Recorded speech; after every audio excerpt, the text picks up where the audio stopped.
Bueno, yo la reanudo por cualquier cosa. Bueno, entonces vamos a empezar voy a poner la presentación. Esperen un cachito. Y déjenme poner el puntero, cuando no lo necesite lo saco. Bueno,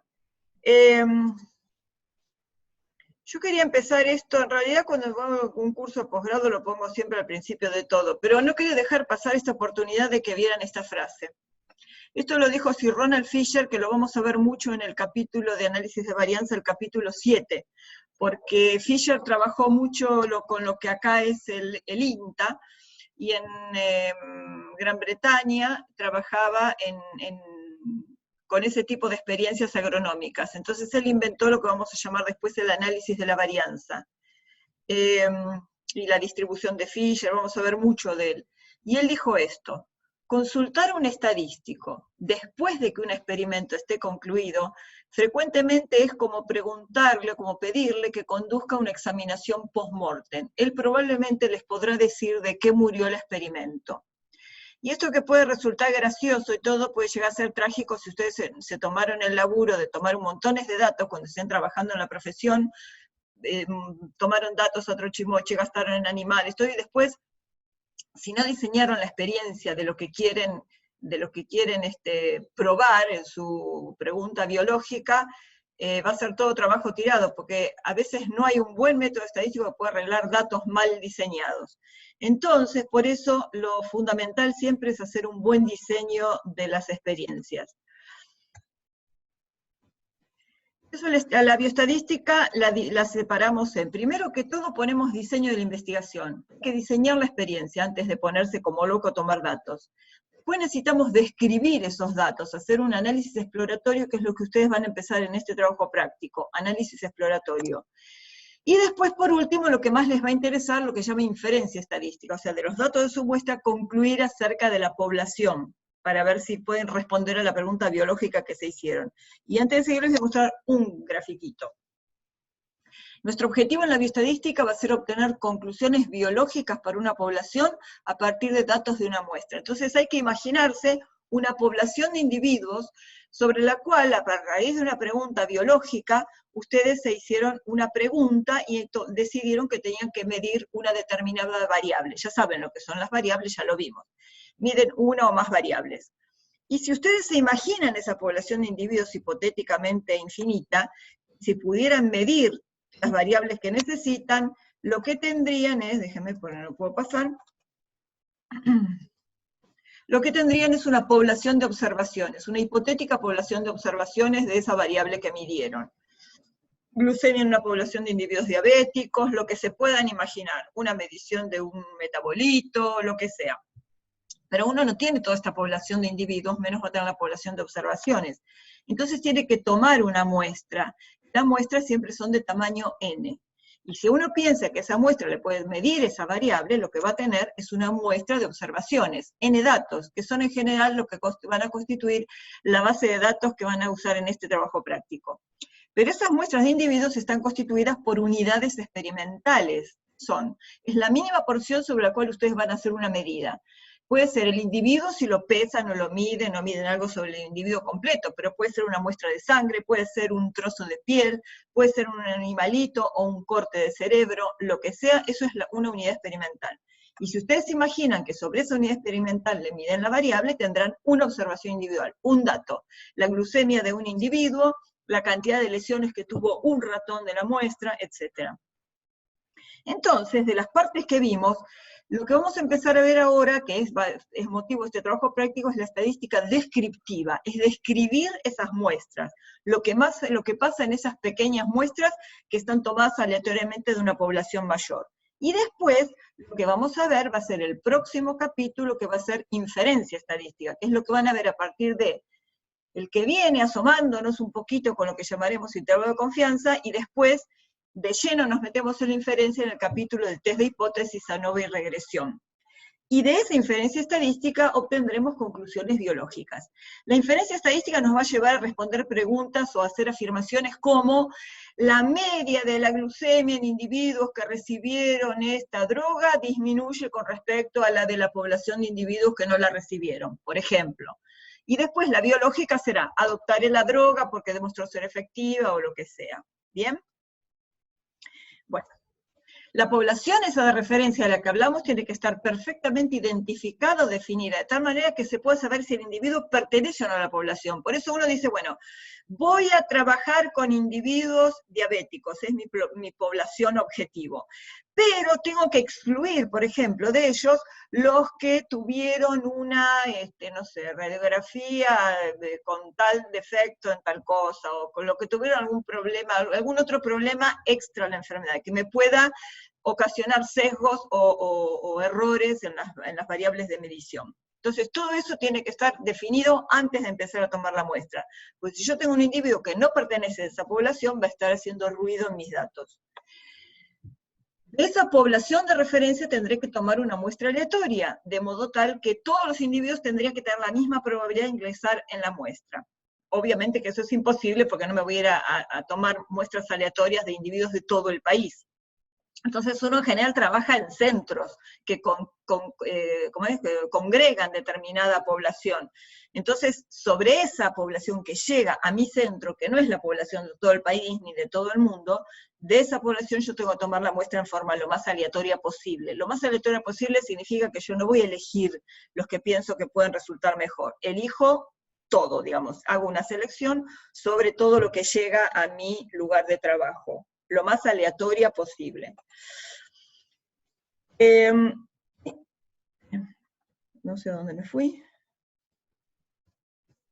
Acá. En la diapositiva 7 del PDF ustedes tienen lo que se llaman estadísticos, que son funciones de la muestra. Todo lo que sea función de la muestra lo vamos a llamar estadístico. Acá tenemos dos ejemplos de dos muestras de tamaño n igual a 8, de mujeres a las cuales se les midió la hormona FSH, la hormona folículo estimulante. Tenemos dos muestras. Son las dos de tamaño 8. Y uno, ¿con eso qué hace? Uno tiene que poder resumir de alguna manera, describir esa muestra. Entonces, ¿qué es lo primero que se les ocurre? Bueno, yo puedo mirar los datos, mirarlos un poco, ver desde dónde hasta dónde van, pero lo primero que se ocurre para describir una muestra es calcular ¿qué? El promedio. Si alguno quiere responder, por favor, pongan el audio y respondan, así me siento más acompañada.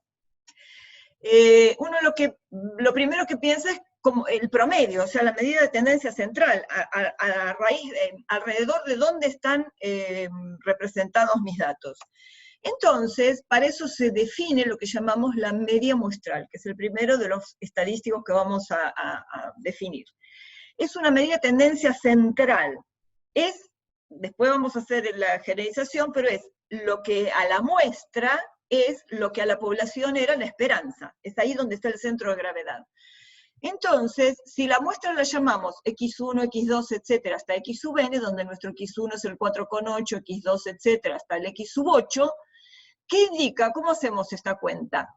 Vamos a dividir por n a quién? A la suma, esta sigma mayúscula es el símbolo de suma en la estadística, vamos a sumar todos los valores XY de esta muestra desde, ¿desde dónde? Desde que I vale 1, desde el X sub 1, hasta que I vale n, hasta el X sub n, que en nuestro caso es un X sub 8. Y después lo voy a dividir por la cantidad de datos que tengo. Con eso voy a obtener la media. Ustedes saben calcular promedios, pero es una forma de dar una regla de cómo se hace el cálculo.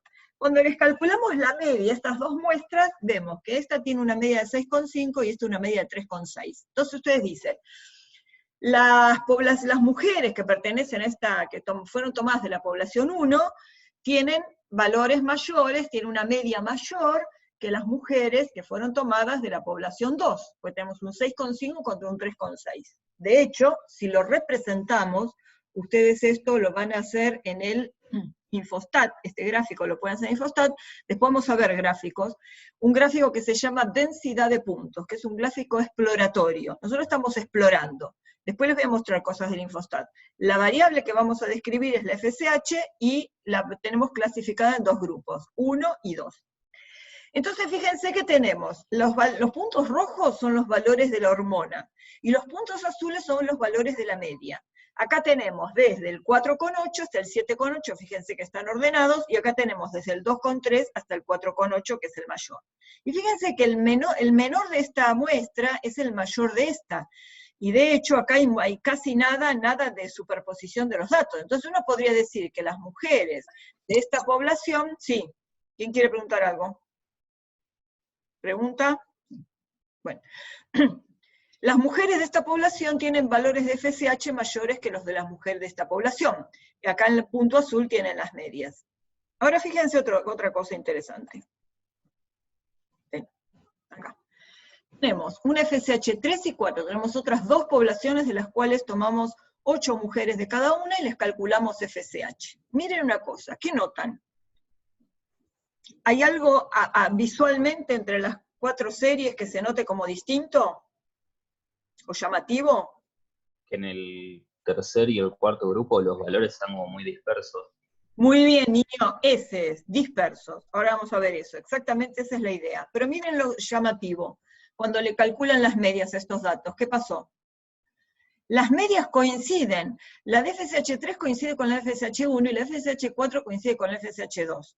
Nosotros, ¿por qué vimos raro? Vimos raro, miren los datos, ahora les voy a mostrar los mínimos y los máximos. Bueno, ahora después vemos mínimos y máximos, ahora vamos a hablar de eso. Miren los, me fijo cada tanto si hay alguien esperando. Miren la representación de estos datos ahora. La media azul, esta es la 6,5, que es igual a esta 6,5. Y esta media 3,6 es igual a esta media 3,6. Ahora una pregunta, ¿ustedes se animarían a decir que las mujeres de la población 3 tienen valores mayores que los de las mujeres de la población 4, así como la 1 era mayor que la 2? Y teniendo la misma distancia entre las medias. ¿Se animan? Bueno, contesto yo. Evidentemente no, porque tenemos una gran superposición de datos, lo que se llama overlap. Hay un overlap. Acá tenemos el mayor de esta muestra y solo 2 de la otra muestra tienen valores mayores que ella. Y acá tenemos el mínimo de esta y solo 1, 2, no sé, tienen valores menores que este mínimo. Acá son prácticamente, no hay diferencia, prácticamente es lo mismo.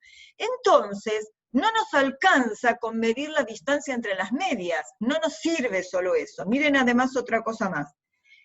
Otro estadístico, el mínimo y el máximo. El mínimo de FSH1 es 4,8 y el máximo es 7,8. Y su correspondiente, que tiene la misma media al otro lado, miren el mínimo y el máximo. 1 y 11,2. Era lo que decía Emanuel. Tiene un mínimo más chico y un máximo más grande. En la FSH1 los datos están más juntitos, en la FSH2, en la 3 están muchísimo más dispersos. Entonces, para describir una muestra, no nos alcanza con las medias, necesitamos algo que nos mida con la dispersión, como dijo Emanuel. Entonces, vamos a ver ahora, uno sería, esas son medidas de dispersión. Encontrar el mínimo y el máximo es una medida de dispersión. Y lo que se llama el recorrido o amplitud es hacer la distancia entre mínimo y máximo.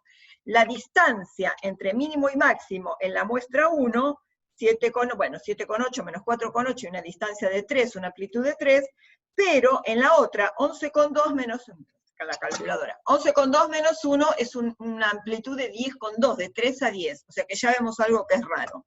Entonces necesitamos otra medida de dispersión, que es esta, la que llamamos la varianza muestral. Fíjense que la varianza muestral, lo básico es esto, está constituido por cada X de la muestra, ¿se acuerdan que era X1 hasta X sub n? Cada X de la muestra le restamos la media. Medimos su distancia a la media. Los que están, ¿ustedes de acá ven la izquierda? ¿O está al revés? Sí, ¿no? Eso ven a su izquierda. Los valores menores a la media tendrán distancias negativas. Los valores mayores que la media tendrán distancias positivas. Si está todo muy junto, esas distancias son muy parecidas. Si está todo muy separado, esas distancias son muy grandes. Ahora, ¿qué pasa si yo hago una sumatoria de esas distancias? ¿Qué les parece que va a pasar? Si sumo las distancias, las de este lado y las de este lado a la media, ¿qué va a pasar? Bueno, les contesto yo, me va a dar 0, porque las distancias negativas se van a compensar con las positivas, sean chicas o sean grandes. Entonces, para evitar eso, que eso se compense, es que se eleva al cuadrado. Podríamos tomar el valor absoluto, pero es una función muy complicada de trabajar. Entonces se eleva al cuadrado, todo da positivo. Las muestras que tengan los valores muy juntitos, esas sumas de cuadrados serán chiquitas, las que estén más alejadas, esas sumas de cuadrados serán más grandes. De hecho, esto se llama suma de cuadrados, de numerador. Se lo divide, si ustedes quieren hacer un promedio, tendrían que dividirlo por n. Después más adelante vamos a ver que hay una razón para dividir por n-1 y no por n. Esto que está en el numerador se llama suma de cuadrados. Este denominador se llama grados de libertad. Y esto es, a ver, está demostrado en la última de las diapositivas, que no sé si era la 23. Esto está hecha la demostración, que esto se puede calcular de esta manera, como 1 sobre n-1 por la suma de los xy cuadrado menos la suma de todos los xy elevado al cuadrado sobre n. Esto es distinto, esto es tomar cada dato de la muestra, elevar al cuadrado y después sumar. Esto es tomar todos los datos, sumarlos, y esa suma elevada al cuadrado, que evidentemente no es lo mismo. Para llegar de acá a acá, hay que hacer el cuadrado del binomio. Lo tienen en la última diapositiva. De hecho, cuando calculamos las varianzas en las muestras de la diapositiva anterior, la 1 y la 2 tienen varianzas de 1,05 y 1,04, y la 3 y 4 tienen varianzas de 13 y de 10, o sea que es una buena medida de qué tan dispersos están los datos. Pero fíjense una cosa, si uno mide, esas varianzas estaban hechas, no sé si eran 1000 unidades por mililitro, si yo hice la varianza, la calculé, esta varianza tiene unidades, pero las unidades están elevadas al cuadrado, o sea tengo 1000 unidades al cuadrado por mililitro. Entonces, no me sirve para informar una dispersión en la misma magnitud de la variable. Entonces, para eso tengo que tomar la raíz cuadrada. Y esa raíz cuadrada se llama la desviación estándar. Y si tomamos la desviación estándar de cada una de estas varianzas que habíamos calculado, en la muestra 1 y 2, que eran las que estaban mucho más apretaditos, eran 1,02 y 1,02, y en las muestras que estaban mucho más dispersos, 3,73 y 3,17. De hecho, cuando ustedes informan la media y la desviación estándar. O la media más menos desvío, o la media entre paréntesis el desvío, si alguna vez tienen la oportunidad que van a tener de mirar algún paper donde se informe esto. Y tienen todavía una medida más, es lo que vamos a llamar el coeficiente de variación. Que fíjense que la varianza viene de distancias elevadas al cuadrado. Entonces, no es lo mismo la distancia de valores de colesterol que se miden en 200 y 300 y son hipercolesterolémicos, y esas distancias elevadas al cuadrado, que va a dar una cosa inmensa, que distancias de creatininas, que son medidas en 0,9, 1 y pico, y son valores chiquitos. Entonces, las medidas estas de varianza y de dispersión y de desvío van a ser más grandes o más chicas en función de la magnitud de la variable. Para independizarnos de eso es que la dividimos por la media, y esto se llama coeficiente de variación. Como esto es un número menor que 1, podemos calcular el coeficiente de variación porcentual, que se multiplica por 100 y es independiente de las unidades utilizadas. ¿Vamos bien? Díganme si dan dudas. Bien, gracias, niñas. Bueno, otra medida de tendencia central es la que llamamos la mediana. ¿Cuándo la usamos? Si la muestra es muy asimétrica. Ahora vamos a ver. ¿Cómo se calcula la mediana? Se ordenan los n datos de menor a mayor. Y la mediana es el valor central. Obviamente tendremos un valor central si hay un número impar, que da cantidad de acá y un valor central. Pero si es un número par, entonces tendremos que promediar los dos valores centrales. Acá tenemos la misma FSH1, que eran 8 datos, número par de datos, y no hay un único valor central, pues si partimos por acá nos quedan 4 de cada lado, pero partimos al medio. Entonces esos dos del medio tenemos que promediarlos. El promedio de esos dos es la mediana, 6,75, que es la mitad entre 6,7 y 6,8. Acuérdense que la media era 6,5. Estos datos, ven que van aumentando muy armónicamente, es una muestra simétrica, y su media es muy parecida a la mediana. Ahora fíjense que pasa lo siguiente, esta misma FSH1', si el último dato, o alguien lo tipió mal, o realmente hay una mujer que tiene un valor de FSH de 20,1, ¿qué pasó? La mediana se mantiene exactamente igual, que son los dos valores centrales que no se movieron. Pero la media, en su numerador, tenía la suma de todas las observaciones. Entonces, este 20,1 va a aportar más a la suma que lo que aportaba este 7,8. Entonces, la media se va a hacer muy grande. Pasó de 6,5 a 8,1. Y miren cómo se alejó de la mediana. O sea que espera, voy a admitir alguien más. Esta muestra es asimétrica, tiene lo que se llama un outlier. Outlier es un valor grande, puede tener 1, puede tener más, hacia una cola. Nosotros vimos asimetría, ¿se acuerdan cuando vimos en la binomial o la Poisson asimétricas hacia la derecha que tenían colas de valores grandes? Bueno, acá tenemos un único valor grande que se llama outlier. Entonces, ¿qué nos dice de la media y la mediana? La media no se banca a los outliers, es muy sensible. La mediana es robusta respecto a la presencia de outliers. Mientras ese centro se mantenga quieto, los outliers no le hacen nada a la mediana, pero sí a la media. La media no es robusta respecto de la presencia de outliers. Y estadísticos para variables categóricas. ¿Qué eran las variables categóricas? Variables categóricas son el grupo sanguíneo, el sexo, si fuma o no fuma, una categoría puede ser, a ver qué sé yo, si pertenece a un grupo o un otro. Nosotros mencionamos acá mujeres normales, ahora vamos a ver que podemos tener otro grupo que se llama mujeres con ovario poliquístico, y así tenemos grupos que pueden ser dicotómicos o de más de 2 categorías. Dicotómicos es como la binomial, sí, no, éxito, fracaso. ¿Se acuerdan que nosotros ya usamos esto? Usamos la frecuencia absoluta. Ahora les voy a poner la fotito de dónde la usamos para que se acuerden. Frecuencia absoluta era la cantidad de veces que ocurre un suceso de interés cuando efectuamos n veces el experimento, o la cantidad de casos favorables a ese suceso de interés cuando se observa una muestra de tamaño n. Y después habíamos definido frecuencia relativa como casos favorables sobre casos posibles o tamaño de la muestra para independizarnos de 2 experiencias. Eso lo habíamos visto en el caso de las familias con el número de hijos. ¿Se acuerdan la diapositiva 26 del teórico 1? Eran encuestas a 50 familias y se registraba el número de hijos. Entonces, teníamos de 0 hasta 7, las frecuencias eran de 4, 9, etcétera. Dijimos que el 2 era la moda, que era el valor que más se repetía, y después habíamos hecho las mismas frecuencias con el doble de familias, y las frecuencias relativas se mantenían. Entonces, la frecuencia relativa es una buena medida de caracterizar los valores de una variable categórica. Esta también la habíamos visto como numérica discreta, podemos pensarla como una categoría ordinal, o sea, categoría que se puede ordenar. O sea, para este tipo de variables, las frecuencias y frecuencias relativas es la mejor forma de describirlas.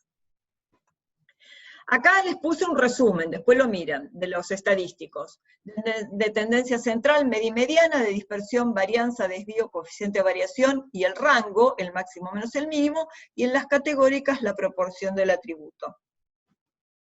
Vamos a ver un poquito rápido de gráficos, porque después ustedes en el taller van a ver algo de gráficos. ¿Se acuerdan que la clase pasada les dije que se convenía que se descargaran el Infostat? Bueno, ahora les voy a mostrar algunas cosas en Infostat para que puedan trabajar en este práctico con datos. Algo sobre gráficos. Si nosotros tenemos pocos datos de una variable aleatoria ordinal o continua, ordinal porque se pueda ordenar, pueden ser también score de una reacción química, scores de intensidad de color, por ejemplo, algo que yo pueda ordenar. El gráfico mejor es el de densidad de puntos. Esperen, voy a sacar el puntero para poder ir a la diapositiva. Esto lo tienen, esta es la diapositiva 10, esto lo tienen en la diapositiva 11. ¿Alguien más escribió o no? Ah, Galaxy Metal, sí lo voy a subir al campus después, pero no se vayan. Bien, gráfico de densidad de puntos, lo tienen acá. Fíjense, es como el que les mostré de las FSH, acá lo tienen, están todos en un mismo gráfico. Era la 1 y 2 y la 3 y 4. 1 y 2 que parecía esta más grande que esta, lo que no está acá es la media, pero no importa, y acá 3 y 4 que eran más dispersas, que decíamos que no podíamos decir nada de que una fuera mayor que la otra. Miren este dibujito que se arma en los gráficos de densidad de puntos. Este Mickey que aparece acá es, porque acá tienen dos datos que son iguales, dos valores de FSH2, no vuelvo para atrás, pero búsquenlo, valían lo mismo. Si ustedes estuvieran haciendo un diagrama de Y con respecto a una X, esos dos puntos no se darían cuenta que son dos, porque al tener la misma ordenada, los pone encimados. ¿Por qué acá no los pone encimados y los despliega? Porque como es un gráfico exploratorio, tenemos que ver cuántos se repiten. Si hay mucha repetición de datos, hay que explorar justamente esos datos, y entonces acá ya vemos que hay un dato que en la FSH2 dos mujeres tienen el mismo valor de FSH. ¿Ok? Entonces, listo, vuelvo para el 10. O sea, gráfico de densidad de puntos. En el Infostat, cuando lo abran, van a tiene toda una serie de archivo, edición, hay uno que dice estadísticas, que ahora lo vamos a ver, y uno que dice gráficos. En gráficos, uno de los primeros dice densidad de puntos. No confundir con diagrama de puntos, esa es otra cosa. El que dice densidad de puntos. Bien, vuelvo al anterior. Eso eran pocos datos de una variable aleatoria ordinaria o continua. Muchos datos de una variable continua, en este tipo de gráfico ya no va a servir, porque si tienen un montón de datos van a tener muy apelmazados todos los puntos y algunos, si hay muchos que se repiten, muy extendidos. Entonces necesitamos otra forma de escribirlo cuando hay muchos datos. Uno es el diagrama de cajas y bigotes, box and whiskers en inglés, es este. Acá tienen los valores de FSH, esas mujeres sin patología ginecológica, y lo que vemos es, miren, una caja, esta es la caja, estos son los bigotes. Y acá tenemos el mínimo de la muestra y el máximo de la muestra. Bien, esa línea central, está un poco corrida la flecha, la línea es la mediana. Y ese punto es la media, que el Infostat es uno de los pocos software que marca la media dentro o donde quede, ¿no? Acá quedó dentro de la caja, porque esta era una variable, una distribución muy simétrica, entonces la media está muy cerca de la mediana. ¿Por qué está un poquito más grande? Porque puede ser que este outlier se la haya desplazado un poco hacia arriba. Si fuera perfectamente simétrica, el punto estaría apoyado sobre la línea, serían iguales la media y la mediana, que está un poquito más arriba. ¿Cómo se construyen las cajas? Evidentemente no va del mínimo al máximo, porque tenemos un mínimo más chico y un máximo más grande, fíjense. Esta parte de abajo de la caja es lo que se llama el cuarto inferior. Es la mediana de la primera mitad de los datos. O sea, si el programa agarra los datos que hay entre este mínimo y esta mediana, calcula la mediana de estos datos que están acá. Y esa mediana es este valor. Mediana de la primera mitad de los datos. Algunos otros lo marcan ahí lo que se llama el cuartil, o sea, la primera cuarta parte de los datos. Si es simétrica el primer cuartil y el cuarto van a ser muy parecidos si no hay una mínima diferencia, no importa. El cuarto inferior. Por supuesto, déjenme ver, acá, donde termina la caja hacia arriba, hacia los valores mayores, es el cuarto superior, o sea, es la mediana de los datos que hay. Entre esta mediana y el máximo, la mediana de estos es este cuarto. Y los whiskers, los bigotes, van. El de abajo, hasta o sea, desde el cuarto inferior, desde donde empieza la caja, hasta el dato que está alejado, a lo sumo, 1,5 veces de la distancia entre cuartos. O sea, este bigote nunca va a tener una altura mayor, una longitud mayor, que 1,5 veces esta distancia. Es como una medida estandarizada. Llega hasta el dato que está, a lo sumo, 1,5 veces. Si hay un dato más alejado de ese, lo marca como outlier, como un mínimo más alejado, o sea, no entra dentro de la caja ni de los bigotes, es un outlier hacia abajo. Lo mismo que arriba, este bigote superior está hasta el dato más alejado, que está a lo sumo 1,5 veces la distancia entre estos cuartos. ¿Se entiende? Y si hay otro más, lo marca como un máximo. Este es el boxplot también, pero FSH en mujeres que tienen síndrome de ovario poliquístico, donde tienen los valores del FSH son mucho más asimétricos. Hay mujeres con valores de FSH más grandes. De hecho, hay una mujer que tiene un outlier acá que es 31 y pico, creo que era. Entonces miren cómo la escala se deforma toda, se achata toda la caja, la media está bastante más alejada de la mediana en proporción, está casi llegando al borde de la caja, porque este outlier se llevó puesta la media hacia arriba. Una consulta. Sí, dale. ¿Pueden existir datos que se encuentren... Uy, perdón que hay mucha distorsión acá. Tranquilo, no hay problema. ¿Puede haber datos que estén entre el bigote superior y el máximo? Sí, puede haber. De hecho, acá no tenemos, pero hay software también que ponen distintos identificadores, distintos marcadores para distintos outliers. Entonces vos vas a tener una crucecita que esté por acá, porque puede haber outliers que no sean donde termina el bigote y el máximo, seguro puede haber. Según el software puede marcar distintos. Entonces son outliers no peligrosos y outliers más peligrosos o más extremos. Sí, perfecto, buena pregunta. Bueno, vuelvo a la 10. Histograma seguramente es el que más conocen. El histograma se construye. Este era el del verde, ¿no? El que era más simétrico. Lo que se hace es, se calcula el rango. En una época lo hacíamos a mano, chicos. Lo hacíamos a mano con calculadora y sobre gráficos. Se hace un rango entre el mínimo y el máximo. Se decide cuántas barras va a haber. Hay un número más o menos, no les puse la fórmula acá, no sé si quedó en algún ejercicio. Hay una fórmula empírica que es la fórmula de Sturges, que dice que la cantidad ideal de barras a representar los datos es 1 más 3,3 por el logaritmo del tamaño de la muestra. Entonces, es la cantidad ideal, porque ustedes con el software van a ver que si se ponen a representar, tienen datos para ese histograma, pueden aumentarle la cantidad de clases que se llaman hasta donde quieran. ¿Cuál es el problema? Muchas clases, cada barra representa muy poquitos datos. Pocas clases, en cada barra de estas hay demasiada información, y no estaba como demasiado resumida. Bueno, esto creo que está hecho con la cantidad ideal de datos. Lo que vemos acá es que el histograma es bastante simétrico. Entonces, ¿qué nos está diciendo? Acá en la ordenada tenemos la frecuencia relativa. Quiere decir que esta altura es la frecuencia relativa que hay dentro de esta barra. En el histograma prueben, también hay una que se llama escala densidad, que ya hablamos cuando vimos la normal, vimos la escala densidad. La utilidad de la escala densidad es que la frecuencia relativa, en vez de ser la altura, es la superficie de la barra. El perfil no cambia, pero lo que nos aseguramos con la escala densidad es que la suma de todas las áreas de las barras sea 1. Algo comentamos cuando empezamos a ver la normal. ¿Qué cosa interesante tiene este? Fíjense, nosotros vimos el box plot acá, en la diapositiva esta, ¿vieron? Y acá, en esta cola derecha, el histograma nos muestra un hueco que el boxplot no lo mostraba. Alrededor del 10 y pico hay acá no tienen en la ordenada, bueno, hay un hueco, puede llegar a ser alguno de estos, donde no hay datos. Entonces los gráficos tienen información complementaria, o sea, si tienen alguna serie de datos para describir, conviene que hagan un boxplot y también un histograma.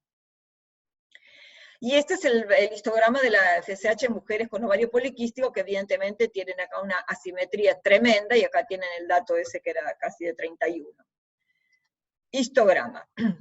Diagrama de barras, que muestran la ordenada, la media o mediana, con o sin una medida de dispersión.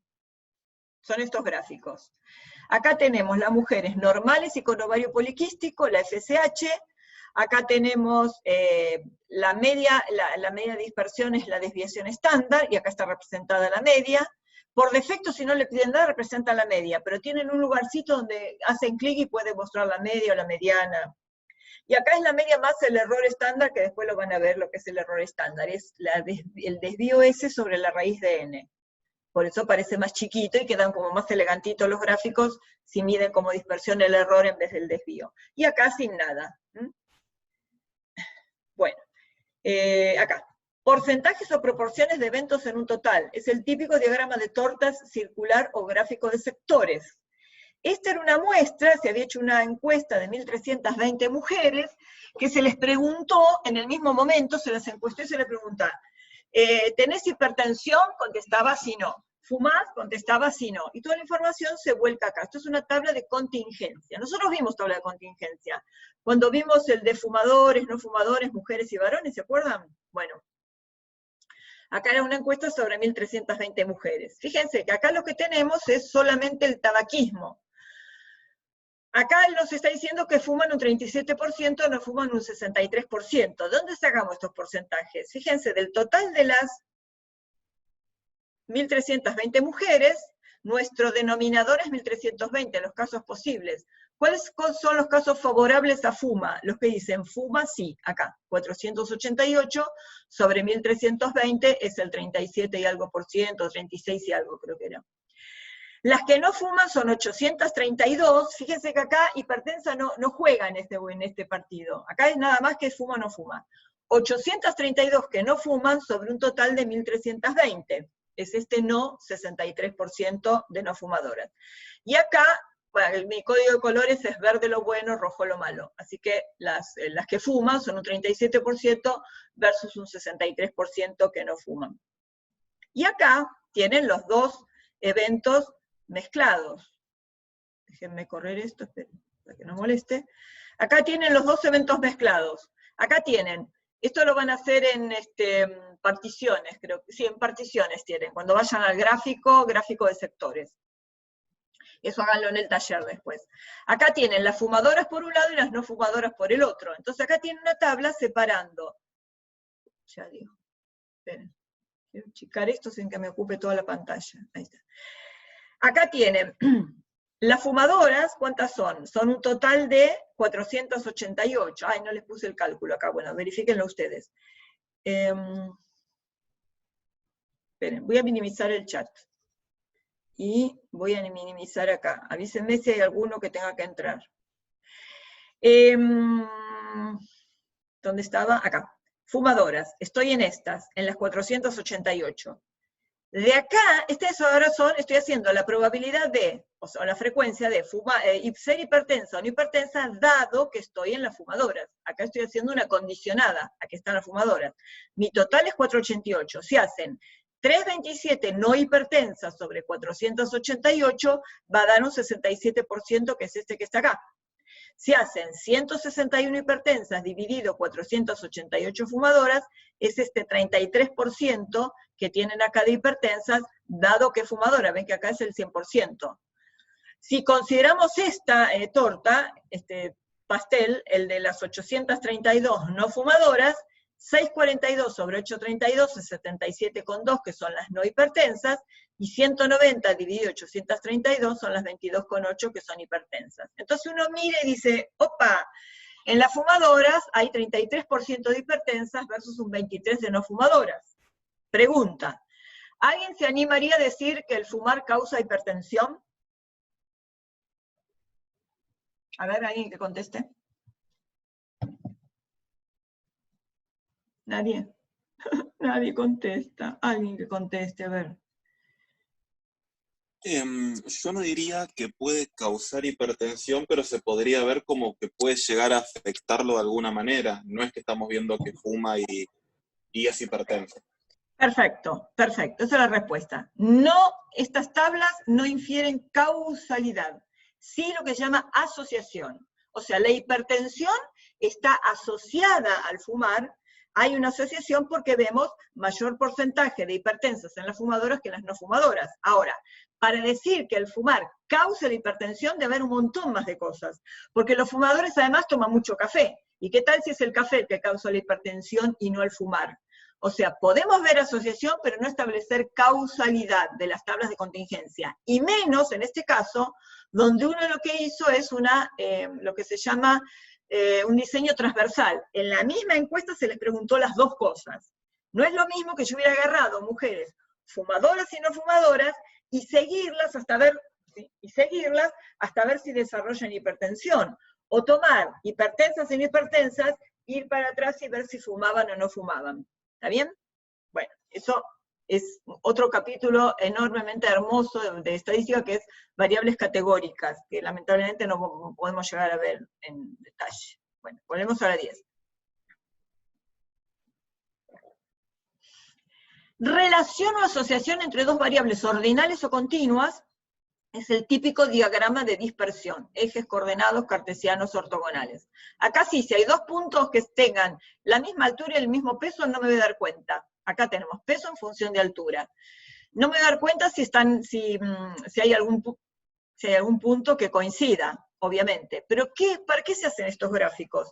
Para observar si hay alguna asociación. Esperen, ¿alguien está tratando de entrar? No. para observar si hay alguna asociación también, pero entre variables continuas, antes eran categóricas. Entonces, uno que dice, hay más tendencia, si yo envuelvo estos datos con una especie de elipse, veo que hay más tendencia a que al ser un individuo de mayor altura, tenga más peso. ¿Qué sería una no tendencia? Que yo tuviera acá una forma circular donde no hubiera ninguna, más datos en algún ángulo. Acá hay más datos en el ángulo de mayor altura, mayor peso, y más datos en el ángulo de menor altura, menor peso. Un gráfico como este lo vamos a ver con más detalle cuando veamos regresión y correlación, porque esto se analiza, cuantificar esto se analiza con lo que se llama coeficiente de correlación. Con esto les mantengo la atención hasta el final de la cursada para que no abandonen. Vamos a ver algo más interesante al final. Por ahora observo. Bueno, eso en cuanto a gráficos. Listo. Pasemos un poco más. Este es el Infostat. Cuando ustedes lo abren aparece nada. Aparece, esto de abajo no aparece. Aparece solo estos titulitos de arriba y todo blanco. Una cosa árida así tremenda. Estos son datos pegados acá de esos datos que tenían de las mujeres normales y con ovario poliquístico. Están pegados acá. Tienen el grupo normal y SOP y el valor de la variable, FSH. ¿Por qué están así y no tienen normales SOP? Porque tanto en este software como en el 99% de los software, cada fila es un caso, paciente o registro, lo que tiene acá. Cada fila es un paciente. Entonces, esta es una mujer normal que tiene un FSH de 362. Y fíjense que acá tienen, esto está agregado después, es un número de identificación correlativo que ayuda a ordenar la base. Es fundamental si la base será sometida a varios reordenamientos, porque permite volver al orden original. Supónganse que ustedes tenían, además de la FSH, otras variables medidas en esas mujeres. Y de repente en un momento dice, quiero ordenar y ver dónde están las que tienen FSH más alta al principio. Entonces, cambian, ordenan todo según, bueno, hay una menú que es datos ordenar y lo ordenan según la variable FSH. Aparecen los más grandes al principio. Este 31 va a aparecer arriba de todo. Y después dice, cerraron, guardaron, etcétera, y dice, medí otras variables, las quiero pegar. Y cuando las quieren pegar, ya el orden original no lo tenían. Entonces, para volver siempre al orden original, conviene que tengan este ID, este número de identificación. Después, cada columna o campo es una variable. Las variables categóricas pueden ir en letras o números según el software. Acá el Infostat las toma como nombres. Y en lo posible tipeen siempre los números del teclado numérico. ¿Por qué? Porque a veces, si ustedes tipean coma o punto desde el teclado de texto, lo puede tomar como de texto, y a lo mejor no lo toma como número y se hace un lío bárbaro. Entonces siempre si tienen un teclado numérico, tipeen el punto desde el lugar decimal. Aparecerá como punto, como esté configurado, pero siempre va a ser un separador de decimales. Y acá les puse algunos ejercicios. Vamos a volver acá sobre las diapositivas del que tienen en el PDF del teórico. Les copié un ejercicio, se llama 15 porque yo lo tenía en un archivo de, no sé si era una guía que habíamos armado que al final no llegó de esa manera, algunos ejercicios quedaron, bueno, no importa. Acá hay un ejercicio. Vamos a leerlo. Acuérdense que esto, además de ser exploratoria, se llama estimación puntual. Entonces, ojo al piojo. Se efectuaron 50 ensayos de toxicidad de una droga en grupos de 5 ratones cada uno. Entonces, ¿dónde tenía? 5 ratones, 5 ratones, 5 ratones. ¿Cuántos grupos? 50 grupos de 5 ratones. No, 50 grupos de 5 ratones no. Grupos, ¿cuántos tenemos? Bueno, esto suma 50. Tenemos 50 ratones agrupados en grupos de 5. Entonces, cada ensayo se efectuó de la siguiente manera. Se administró la droga a 5 ratones. Y se registró luego un tiempo prefijado si apareció o no una lesión cardíaca. Y después se muestra la distribución de frecuencias de la aparición de lesión en los 50 ensayos. En los 50, bueno, no ensayos. Sí, 50 ensayos. Bien. Está bien. Tenemos 50 ensayos por 5 ratones cada uno, tenemos en total 250 ratones. Ahí está. Entonces, ¿qué quiere decir esto? ¿Qué leo? Que en los grupos de 5 ratones, en 13 de ellos no había ningún ratón con lesión. 13 de ellos, ¿no? Yo tengo agrupados, póngale, tengo 50 jaulas, en cada una hay 5 ratones. Los inyecté. Después de un tiempo prudencial voy y registro cuántos tenía. Bueno, es medio cruento, ¿no? Lesión cardíaca tendría que hacerle, o matarlos, o hacerle un electro, no sé. La cuestión es que en 13 grupos no había lesión. En 18 grupos había un solo animal con lesión. En 14 grupos había 2, en 4 había 3, en 9 había 4, y en ninguno estaban los 5 lesionados. Entonces pensemos un poco. Después, otra probabilidad pregunta. Pensemos las características. ¿A alguno se le ocurre qué distribución le podemos ajustar a estos datos? Número de ratones con lesión. De un grupo de 5, ¿no? O van de 0 hasta 5. ¿Alguien se anima a definir la variable aleatoria que vamos a plantear acá? ¿Algún valiente? Piensa en las características. ¿Qué hicimos en el ratón? Registramos si tenía lesión o no. ¿Sí? A ver. ¿Alguien? ¿Nadie? ¿Sería una binomial? Muy bien, Emanuel. ¿Están todos o está solo Emanuel acá? ¿Eh? Bueno. Emanuel es el que se anima. Sería una binomial. ¿Por qué? Primera característica. Variable dicotómica. O tiene la lesión o no tiene la lesión. En cada animal hay una Bernoulli. Hay una probabilidad de que el animal se lesione, en función de la genética de la cepa, de la especie, de lo que sea, de la concentración de la droga, que estaba la misma en todos. Ese valor de probabilidad de que se lesione supone que es el mismo para toda la población, y ahí tenemos la otra característica. Antes, repetición. Esa Bernoulli que vemos en cada animal la repetimos en el grupo de 5. Y el recorrido de esa variable, número de lesiones en el grupo de 5, tiene un recorrido desde 0 hasta 5. Tenemos un recorrido finito. Y esa Bernoulli la repetimos en una muestra de tamaño 5, y se supone que todos tienen la misma probabilidad de que se les produzca la lesión, que para todos es la misma y no cambian la experiencia. Tenemos las 3 características de la binomial. O sea que X, número de ratones con lesión postdroga de un grupo de 5, es una binomial con parámetros 5 y P. P no la conozco, no sé cuánto vale P, nadie me dijo como en el práctico anterior cuánto valía la probabilidad de que cada ratón se lesione. Pero tengo una distribución de frecuencias en una muestra de tamaño 50. Entonces vamos a ver cómo hacemos para estimar. Esta es la diapositiva 24 que tiene el teórico. Si X es una binomial de parámetros M y P, buscamos un estimador de P, porque M es un parámetro conocido. Sabemos que la esperanza de la binomial es M por P, ¿se acuerdan? Esperanza de la binomial es M por P, o sea que la esperanza de esta binomial es 5 por P. Y de ahí, de 5 por P, podemos despejar el valor de P, que le ponemos un sombrero, porque la vamos a estar estimando. Entonces, fíjense. Acá tienen cómo pueden hacerlo en el Infostat. Tienen de 0 lesiones hasta 5, y la frecuencia es esta tabla representada acá, 13, 18, 14, 4, 1 y 0. Van a ir estadísticas, medidas de resumen.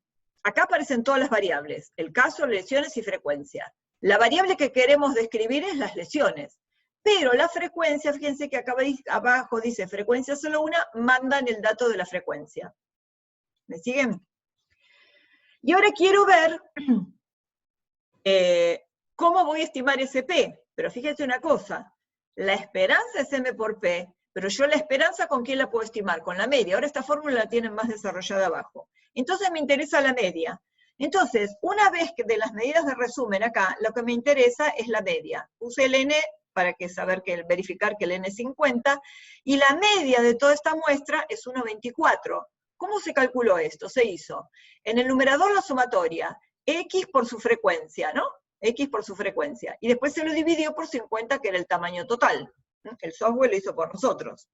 Entonces, fíjense, la esperanza de la binomial es M por P. Por lo tanto, la esperanza estimada, sombrero, es M por P sombrero. El M no lo estimo el P.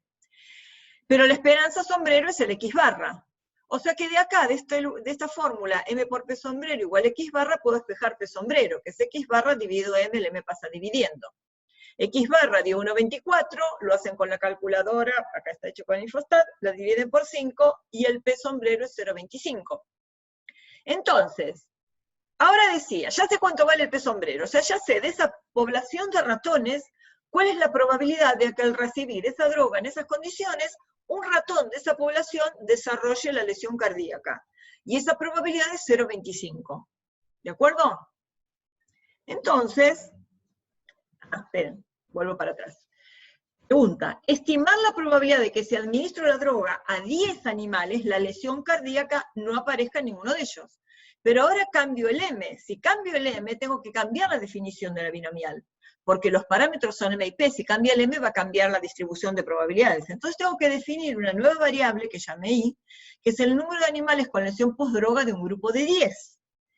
Ahora cambio el M, pero el P no cambió. ¿Por qué? Porque es la misma cepa de los animales, y es la misma droga. Entonces, la probabilidad de que un ratón de esa cepa, de esa especie, o de esa no sé qué, de ese laboratorio, de ese bioterio, sufra una lesión cardíaca con esa droga en las mismas condiciones, esa probabilidad sigue siendo la misma. Y lo que cambia ahora es el tamaño, ahora es 10. Entonces, número de animales con lesión de un grupo de 10 es una binomial 10,025. ¿Y qué quiero calcular de esta? La probabilidad de que no aparezca en ninguno de ellos.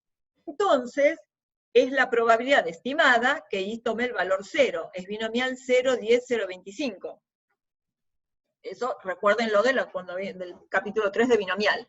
Y acá les puse cómo calcula el Infostat las probabilidades. Ustedes tienen la tabla impresa, pero con el Infostat la pueden calcular con una cosa que se llama calculador de probabilidades y cuantiles. Si van a estadísticas, hay uno que dice calculador de probabilidades y cuantiles. Ven que tiene un montón de variables, acá está tipeada la binomial.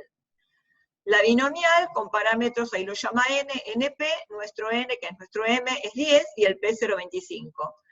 Y entonces acá lo que hacen es, ponen el valor de x. ¿Yo qué quería? La probabilidad de que no aparezca en ninguno, de que x tome el valor 0. Ponen un 0 acá y ponen calcular. ¿Y qué necesito acá? Fíjense, acá dice probabilidad de que x sea menor o igual que x, o sea, esta es f de x. Esta es la probabilidad de que x sea mayor estricto que x. O sea, que esto más esto, ¿cuánto tiene que sumar? Obviamente 1, ¿no? Menor o igual, mayor son los dos sucesos complementarios. O sea que esto más esto tiene que ser 1. Esperen un cachito. Esto más esto tiene que valer 1. Y esta es la función de probabilidad puntual, es la probabilidad que la variable tome exactamente el valor 0, que es esta que está acá. Binomial 0, 10, 0,25 es 0,056 aproximado al... Ah, bueno, podría haberle puesto un decimal más, 3, 0,0563. ¿De acuerdo? O sea que esa es la probabilidad. Si decía, no sé, por lo menos 10, ¿qué era? Ah, por lo menos 10, interesante. De acá, ¿cómo hacen por lo menos 10? Es mayor que 10 más la probabilidad de 10. Tendrían que sumar estas dos, con por lo menos 10. Y a lo sumo 10 sería esta, probabilidad de que x menor o igual que x. Y si dijera menos de 10, ¿qué tendrían que hacer? Esta, que es la acumulada hasta 10, tendrían que restarle la probabilidad de 10, si fuera menor estricto. O sea que con esto pueden calcular cualquier probabilidad. Bueno. Profe, perdón, pero... Dale, dime. La de x es menor o igual Sí. a 10. ¿No es igual a la de x igual a 10? No, O sea, mi amor. si nosotros... Igual a 10 es que sean justo 10. Menor o igual que 10 es que sean o ninguno, o 1, o 2, o 3, hasta llegar a 10. Sí, sí, pero me refiero, ¿la probabilidad no es la misma? O sea, da el mismo número. No, pero esto es, perdón, este es el 0. ¿Por qué dije 10 yo? Ah, no, perdonen. Me metí, no sé por qué me quedó 10. No, este es 0. Por eso dije, no sé por qué, porque vi un 10 y me metí con 10. Esto si acá hubieran puesto un 10. Tenés razón. Acá es la misma, sí, gracias por decirlo, porque yo me obsesioné con el 10. Acá es la misma porque menor o igual que 0 es lo mismo que la probabilidad de 0, sí, porque es un 0 acá. Olvídenlo del 10, no sé dónde leí 10, 0, es la probabilidad de 0. Esperen, vamos, déjenme, se los voy a mostrar. Así, esperen, este es otro. ¿Todos ven la pantalla? Todos estos son los ejemplos. ¿Todos ven la pantalla o alguno no? Sí, sí. Bueno, estadísticas, probabilidades y cuantiles, acá. La binomial era esa. Era una binomial 10, había un 10, me quedé con el 10. 10, 0, 25. Y acá era el 0.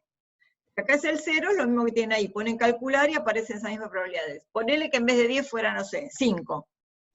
Calcular. Vamos a poner el 10, que es otro extremo. Calcular. Fíjense, interesante. La probabilidad de que x sea menor o igual que x es 1. ¿Por qué? Porque el 10 es el m, o sea que hasta 10 se acumularon todas las probabilidades. Mayor que 10 no hay nada, la probabilidad es 0.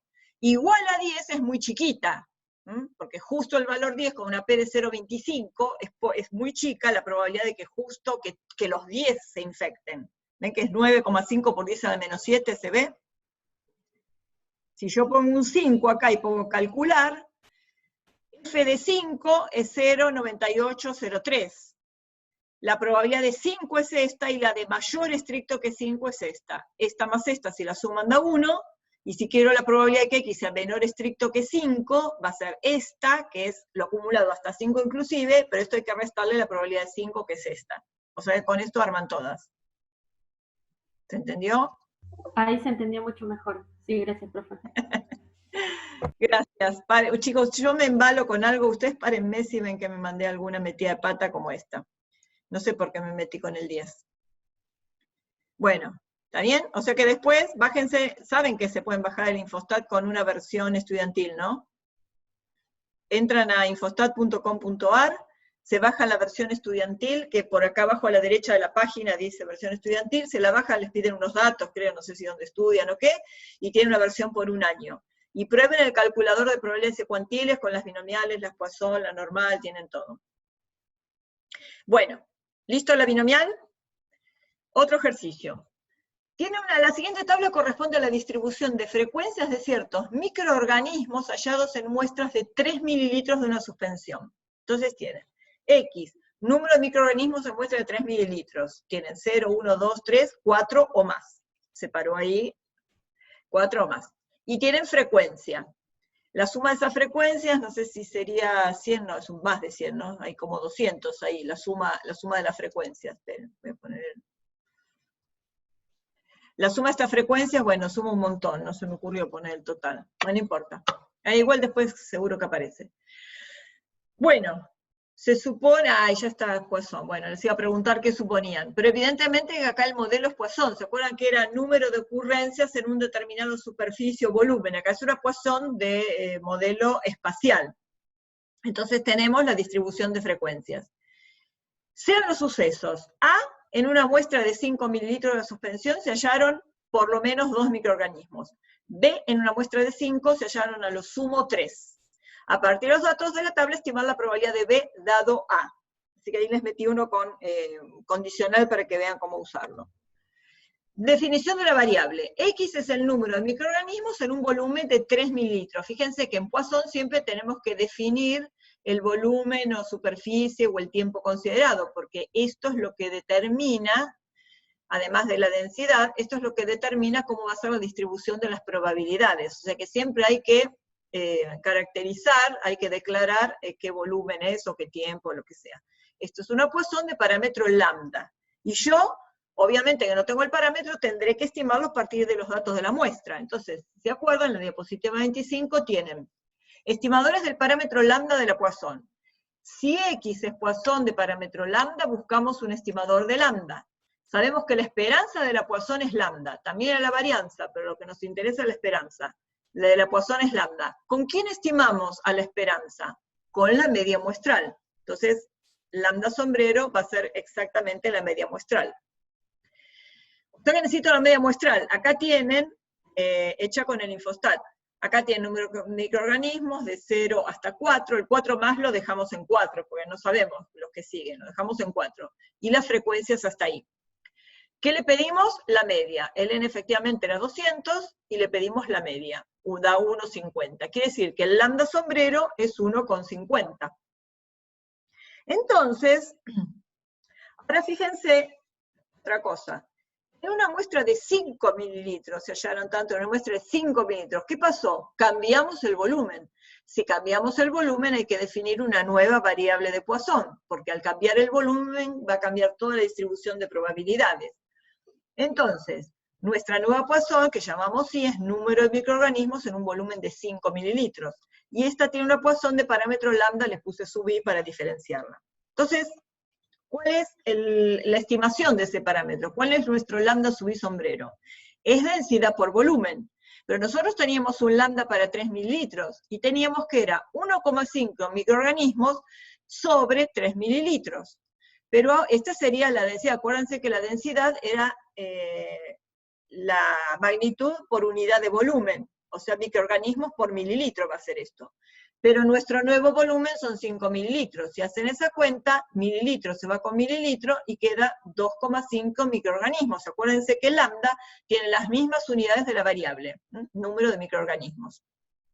Bien, nuestro nuevo parámetro es 2,5. Y queremos, vamos a escribirlo, B dado A. B era a lo sumo 3, y A era por lo menos 2. Probabilidad de que I sea menor o igual que 3, dado que I es mayor o igual que 2.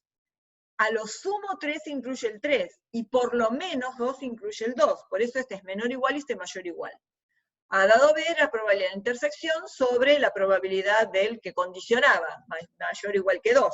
Entonces fíjense, la probabilidad de 2 menor o igual que I menor o igual que 3, o lo calculan como P de 2 más P de 3, que era lo más fácil, bueno, se los puse con la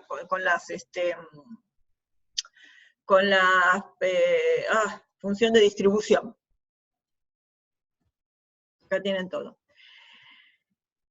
La función de distribución acumulada es f de 3 menos f de 1, porque 2 tiene que estar incluido. Entonces tienen f de 3, hay que restarle f de 1. No les puse, bueno, después búsquenlo, a ver. No les puse en ningún lugar el 2.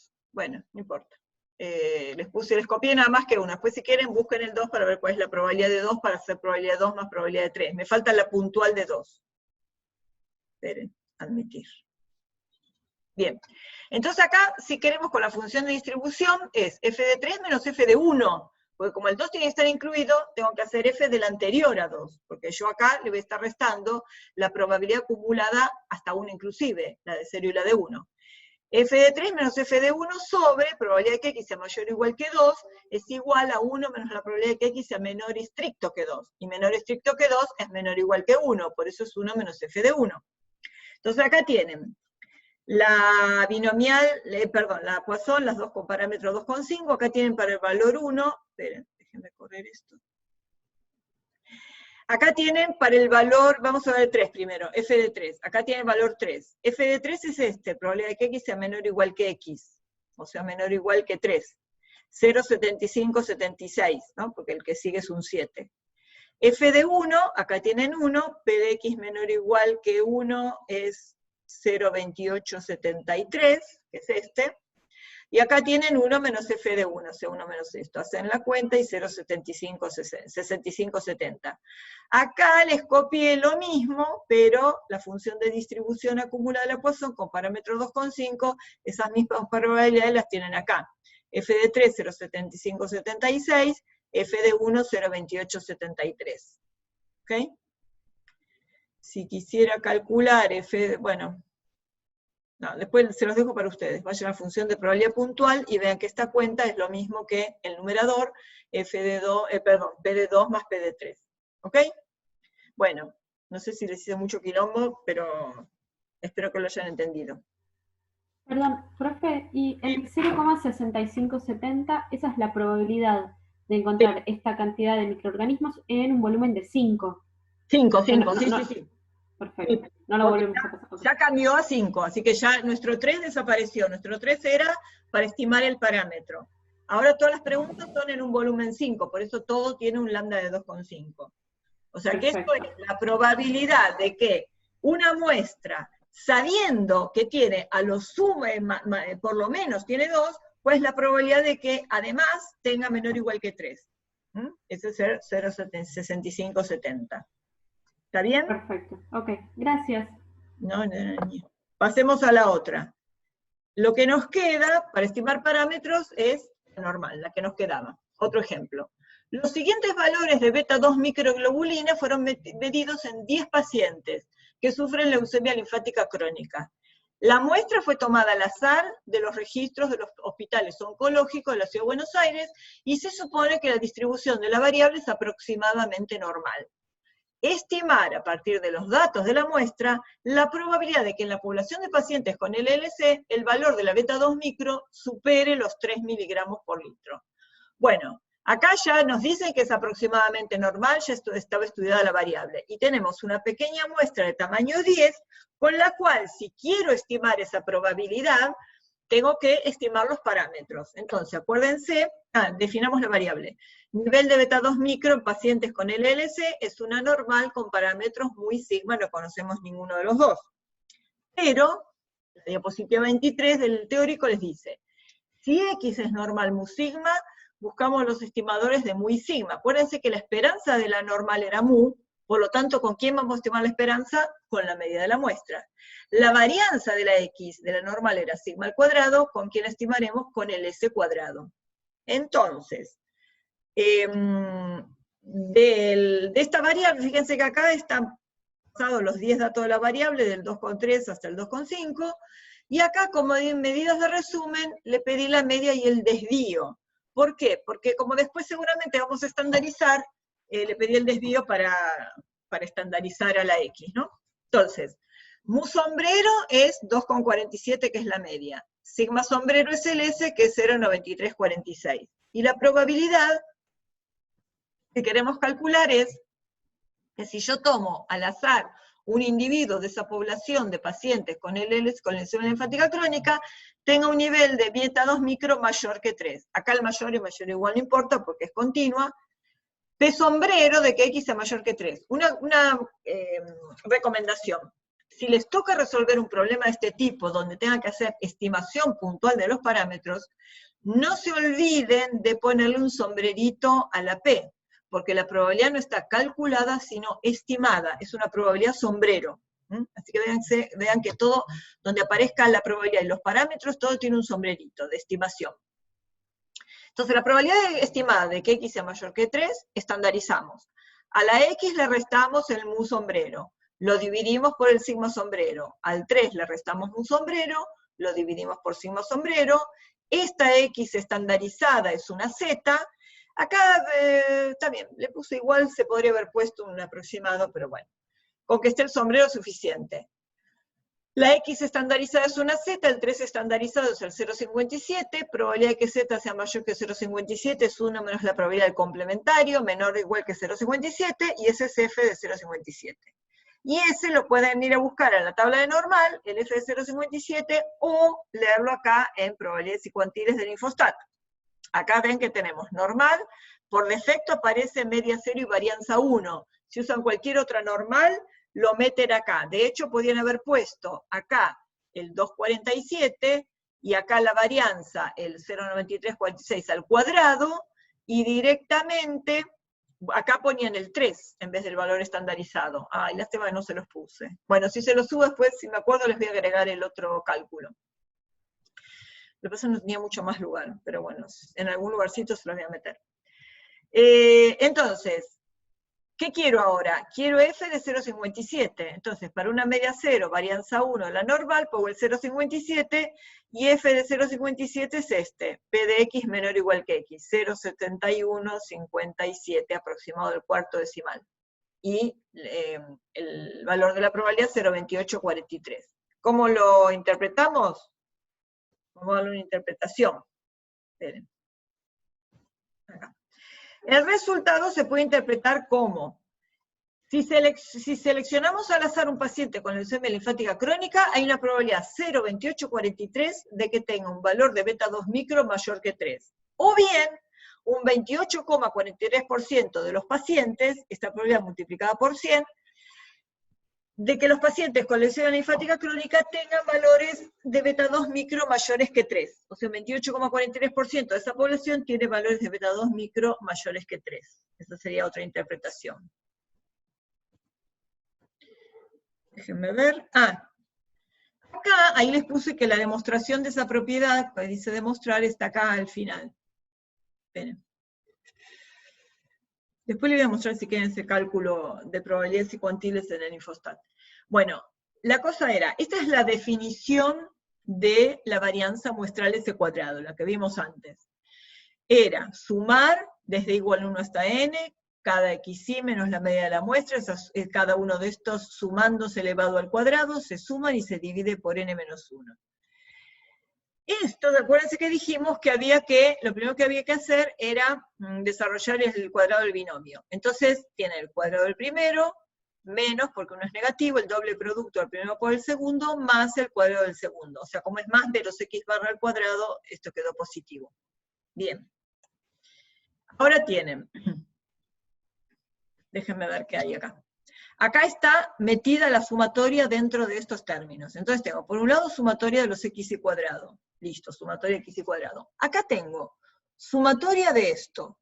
Pero fíjense que la suma es en i, no les agregué los i para que no haya tanta cosa, ¿no? Pero siempre es sumatoria en i. Quiere decir que yo voy a tener n sumandos.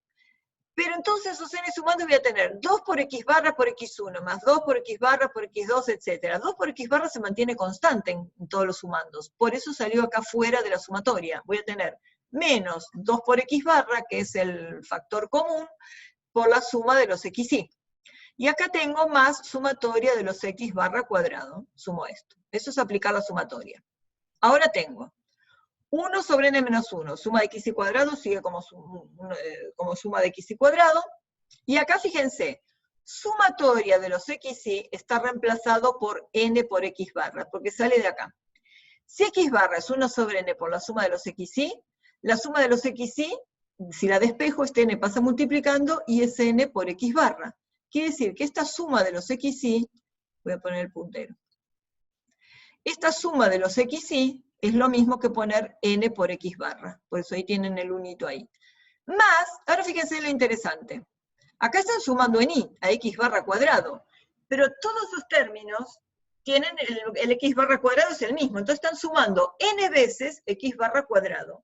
Si suman n veces un mismo número, es n por ese número. O sea que tienen n por x barra cuadrado. Igual. Hicimos acá. 1 sobre n menos 1, suma xy cuadrado queda así. Y acá tienen menos 2n x barra, o sea, es menos 2n por x barra cuadrado, más n por x barra cuadrado. Tienes hecha esa cuenta. Y ahora fíjense que acá tienen menos 2n x barra cuadrado más n x barra cuadrado, menos 2 veces más una vez es menos una vez, n por x barra cuadrado. Y ahora tienen aplicado esto. Vamos a correr. Tienen aplicado esto, fíjense acá. Tenemos n por x barra al cuadrado. Vamos a ver quién es x barra al cuadrado. X barra, si x barra era 1 sobre n por la suma de los xy, x barra cuadrado es todo esto al cuadrado. Pero esto es el cuadrado de un producto, porque acá tienen 1 sobre n por otro factor que es la suma de los xy. Adentro de ese paréntesis tienen x1 más x2 más x3 más xn. O sea que tienen dos factores. Quiere decir que este cuadrado se reparte entre 1 sobre n y esto que está todo dentro de un paréntesis, esta suma elevada al cuadrado. Pero, a ver, 1 sobre n todo el cuadrado es 1 cuadrado sobre n cuadrado, o sea, ¿qué es esto? Fíjense lo siguiente, que si yo quiero saber quién es x barra cuadrado es esto, 1 sobre n cuadrado por la suma de todos los xy al cuadrado. O sea que ahí este x barra cuadrado lo reemplazamos por todo eso, por 1 sobre n cuadrado por la suma de los xy todo al cuadrado. Y ahora, estos son tres factores. Este n se simplifica con este n, creo que les puse el simplificado. Ay, me quedó de... Bueno, esta rayita de n tenía que venir acá tachando este n porque simplifica. Este n del numerador con este cuadrado, con un n de estos dos factores del denominador. Entonces, ¿qué quedó? Suma de los xy, todo el cuadrado sobre n, que es lo que se quería demostrar acá. O sea que esto se puede calcular con esta fórmula. Fíjense que esto es más fácil, porque acá tienen que hacer todas las n diferencias elevado al cuadrado. Acá lo único que tienen que hacer es, de cada x, calcular el cuadrado de todos, después sumarlo, y sumar los x, elevar al cuadrado y dividir. En realidad, si lo van a hacer con calculadora, en el taller van a aprender seguramente, pregunten a los docentes, cómo usar la calculadora, porque las calculadoras que todos tienen seguramente tienen un modo que se llama SD. El modo SD es Statistical Data. Entonces tiene una forma, vayan a fijarse en los manuales de la calculadora cómo usar el modo SD. Pues lo que hacen es, se aseguran que la memoria está en cero y van metiendo los datos con un M+, pueden meter datos agrupados, cada calculadora lo trata un poco distinto, buscan el manual de las calculadoras. Y la calculadora les da la media, les da la varianza, o les da el desvío estándar, no creo que les da el desvío estándar y si quieren la varianza la elevan al cuadrado, pero todo eso les ahorra muchísimo los cálculos para hacer eso. Bueno, bien. Vamos a terminar, esto creo que termina acá, sí, y les voy a mostrar, acá tendría que correr esta rayita, y les muestro, ¿qué les iba a mostrar? El cálculo, esperen, voy a ir al problema de la normal, y les voy a mostrar otra forma de calcular las probabilidades, esperen que se termine, acá está. Esperen un cachito, acá. Estadísticas, probabilidades y cuantiles. Esperen, un cachito. Voy a achicar esto para tener los números juntos.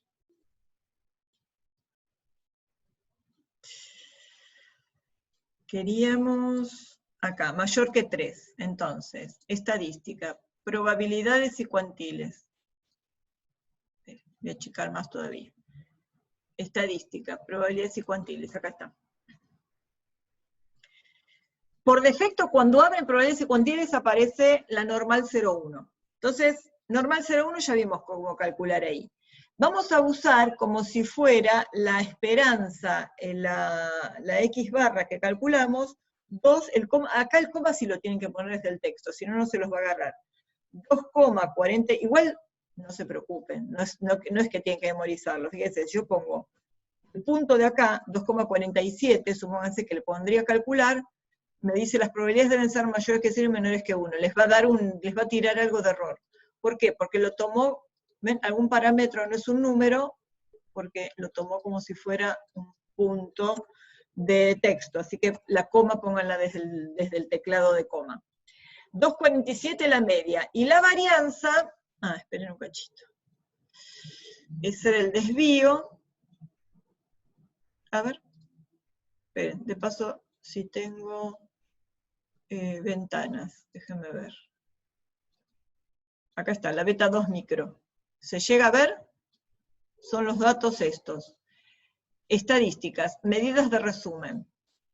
O lo elevo al cuadrado, o si tienen la base de datos, se lo pido de nuevo. Acá aparece medidas de resumen, acá ya está pasada la beta 2 micro, acá no hay ni frecuencia ni criterio de clasificación.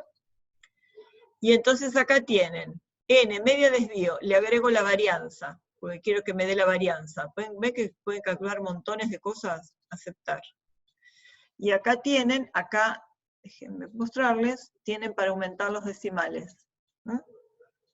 La media era 2,47, el desvío era 0,9346, la varianza es 0,8734. Entonces, 0,8734, si hago probabilidades y cuantiles, la media era 2,47 y la varianza es 0,8734, 0,8734. Y acá no necesito estandarizar, porque acá el valor que quería era el 3. Para una normal, supuestamente, con esta media y esta varianza, estimadas, quería ver la probabilidad de que X tomara un valor mayor que 3. Entonces, pongo 3, pongo calcular. Fíjense que es una variable continua, P de X igual a X da 0, porque la probabilidad del punto era 0 en las continuas. Y acá, ¿qué quiero? Mayor estricto que 3. O sea que es directamente 0,2853. Bueno, acá era 0,2843, ¿por qué? Porque nosotros acá el número era 0,57, lo aproximamos a 2 decimales, seguramente que con más decimales el valor hubiera sido exacto. En todos hicimos aproximación. Aproximamos la media a 2 decimales, no, la media tenía 2 decimales, pero acá aproximamos a 4 decimales, hay mucha aproximación. Bueno, el hecho es que la probabilidad de que x sea mayor que x es 0,2853. Si quisieran otro valor, este es f de 3, a ver, f de 0,57 era parecido, por la aproximación, 0,7157, acá dio 0,7147. Las diferencias son por aproximación, pero ¿se entiende cómo usar el calculador de probabilidades y cuantiles? Es una de las pocas cosas del menú que se puede calcular, se puede usar, aunque no tenga una base de datos abierta. Para cualquier otra cosa tiene que tener una base de datos. Esto no, porque se calculan las probabilidades independientemente de cualquier base de datos que tengamos abierta. No sé qué más. ¿Alguna otra pregunta quieren hacer? ¿Alguna duda que quede? ¿Se entiende cómo plantear los ejercicios? Todos los ejercicios que tengan que hacer de estimación puntual, siempre lean primero bien el problema. Lean a ver de qué modelo se puede tratar. Si tienen las características de una binomial, si tienen las características de Poisson, para lo normal seguramente ahí no va a haber problema, porque la variable es continua, no pueden confundirla con ninguna de las otras dos. Pero binomial o Poisson, fíjense bien las características, para distinguir el modelo binomial del modelo de Poisson. Profe, ¿Sí? consulta, Candela acá. ¿Con esto terminamos la unidad 4? Con esto terminamos la unidad 4, sí. Perfecto, gracias. Sí, porque en realidad era medio cortito, era estimador de parámetros nada más. En realidad, fíjense, bueno, no sé si llegaron a ver si llegaron a recibir un cronograma anterior. Con este asunto de la cuarentena se van recalculando los cronogramas. Y nosotros hoy en el cronograma original teníamos que empezar el capítulo de intervalo de confianza. Pero con el nuevo cronograma, no sé si también poco cómo van todas las comisiones, quedamos nada más que acá iba a ser estimación puntual esta semana, por eso quedamos solo con estimación puntual. La semana que viene ya vamos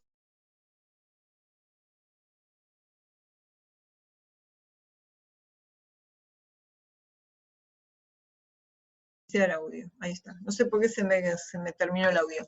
Bueno, ¿se entendió? ¿Preguntas? Okay. ¿Dudas, chicos? Disculpa, no entendí lo del cronograma, que justo ahí se cortó y no... Ah, no, porque antes había un cronograma que era, era estimación puntual y creo que debe empezar con intervalo de confianza. Pero como todo se va recalculando, quedó para esta semana estimación puntual, por lo menos para el teórico. ¿Ustedes cómo van en la práctica? ¿Terminaron Poisson normal, ya vieron o están en eso? Sí, o sea, la práctica por lo menos de los jueves, comisión 9, Sí. vimos Poisson, Sí. y este jueves deberíamos ver normal y terminar. Bien, listo. Claro, yo en la comisión de los martes la semana pasada vimos binomial y Poisson. Hoy creo que veríamos normal. Buenísimo, listo. O sea que esto está bien, ya para la vez que viene, ya para la semana que viene lo van a tener visto. Esperen que estaba buscando no sé dónde encontrar el chat ahora. Ah, acá, porque vi que había algunas preguntas. Sí, voy a subir el video. Ahí está. Silvana me contesta lo normal. Voy a subir el video, sí. Lo que pasa, no le había puesto audio, porque mi idea era, ven, de hecho resultó, porque hoy son 37, otras veces había menos. Igual no sé por qué la mayoría no aparece en el Zoom, no sé, porque, digamos, es una clase teórica, deberían estar. La idea es que sí, lo voy a subir, lo que no sé es si ponerle el audio o no ponerle el audio, porque ya lo vimos el audio, tendría que grabar casi todo lo mismo. Voy a ver, no sé si iba con audio o sin audio, por lo menos los que estuvieron ya lo vieron, sí, lo voy a subir, tranquilo. Los comisión de los viernes a las 10, no vimos todavía ni binomial ni Poisson. Viernes a las 10 de la mañana tienen práctica. Ah, bueno, lo van a ver esta semana. Claro, esta semana seguro van a ver binomial y Poisson. Bueno, ¿otra pregunta? ¿Dudas? Bueno, no sé. ¿Algún ejercicio que tengan dudas, que quieren que hagamos? ¿No? ¿Nada más?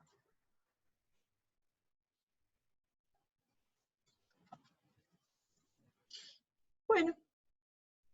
No entendí que tendría que grabar el audio 2 veces. Ya hay un audio... No, no. Porque yo tengo no le grabé el audio todavía. Porque mi idea era no grabarle el audio porque era exponerlo acá con todos juntos. Así que no sé si le voy a poner un audio. No, el que les iba a subir iba sin audio, pues total los que estuvieron ya lo escucharon. Ahora no sé si grabarle un audio para los que no estuvieron o penalizar a los que no vienen al teórico y subírselo sin audio. Los ejercicios de la guía 4 se hacen con Infostat. Hay algunos que sí o sí, porque tienen ejercicios, déjenme ver dónde están, esperen, datos del trabajo práctico 4, tienen ejercicios.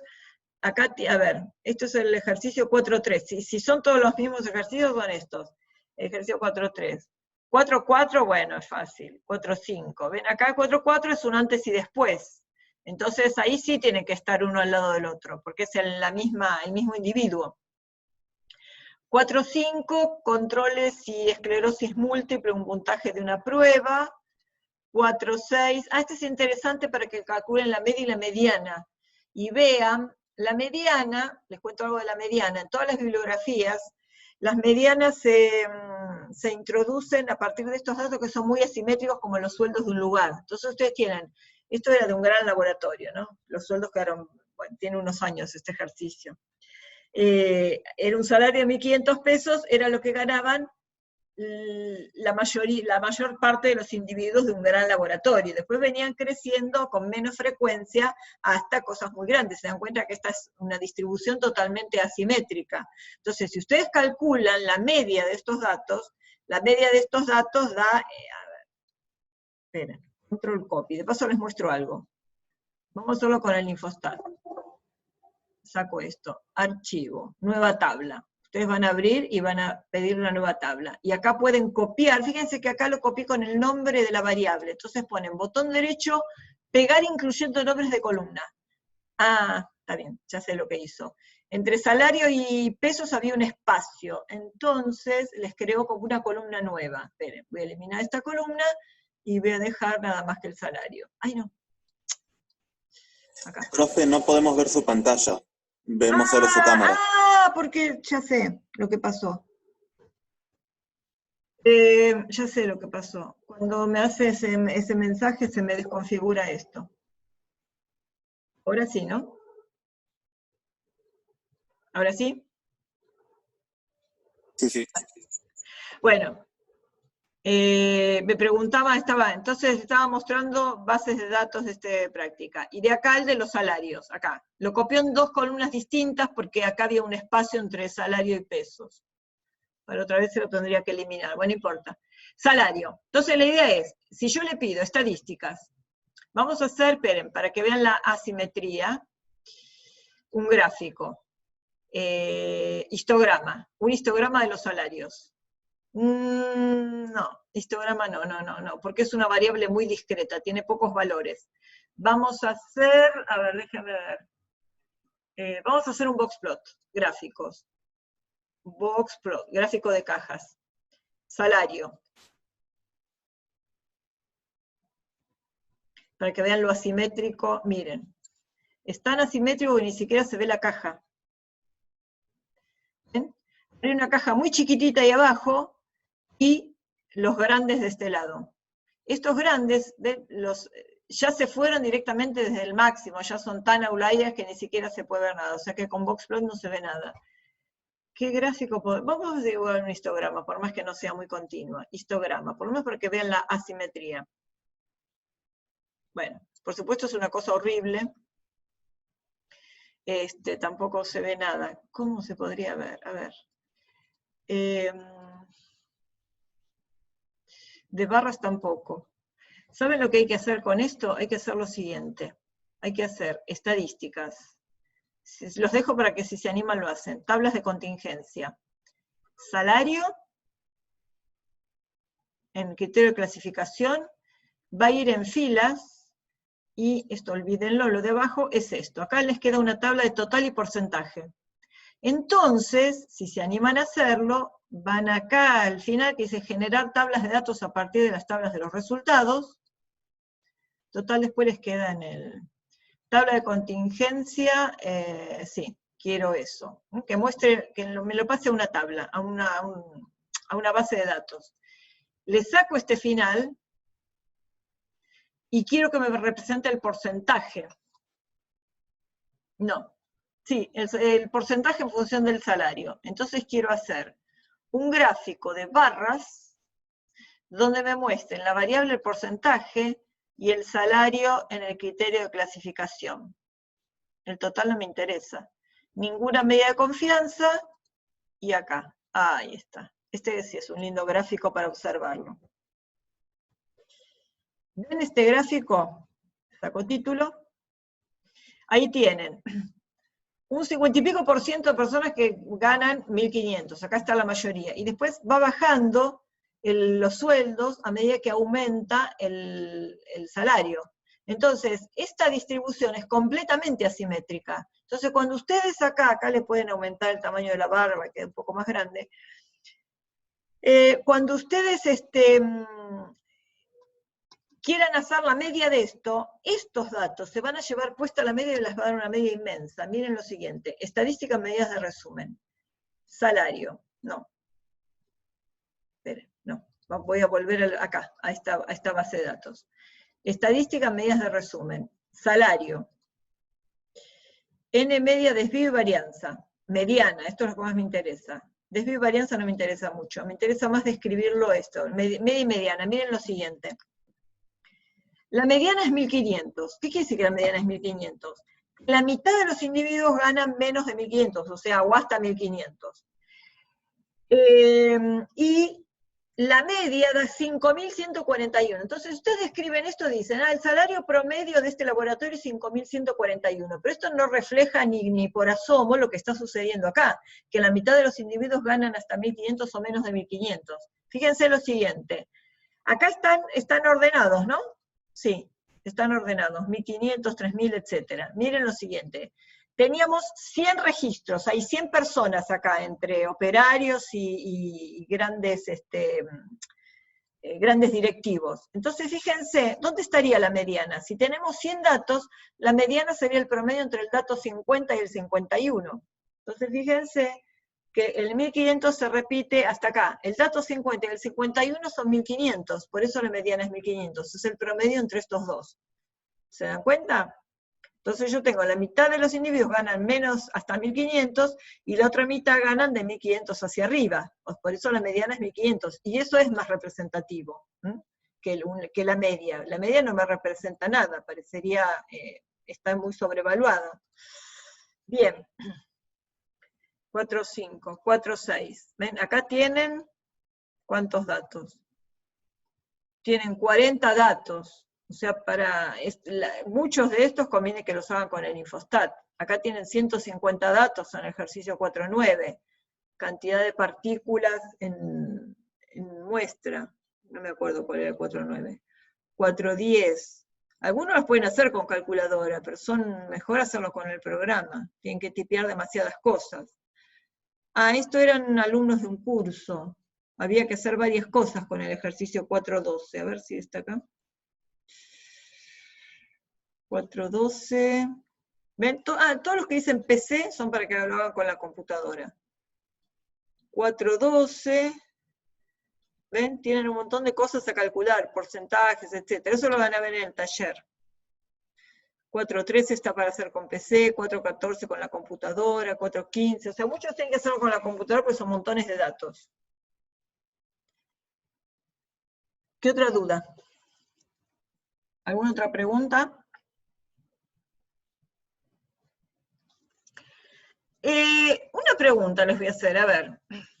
Yo a otras clases les subí un PowerPoint con el audio, y muchos no participaban acá. ¿Qué les resultó más cómodo? Porque hoy yo fui con ustedes a lo largo de la presentación. y tal vez se pueden decir más cosas de lo que uno pone en un audio directamente, porque aparte resultan muy pesados. ¿Les resulta muy penoso estar acá y escuchar la clase?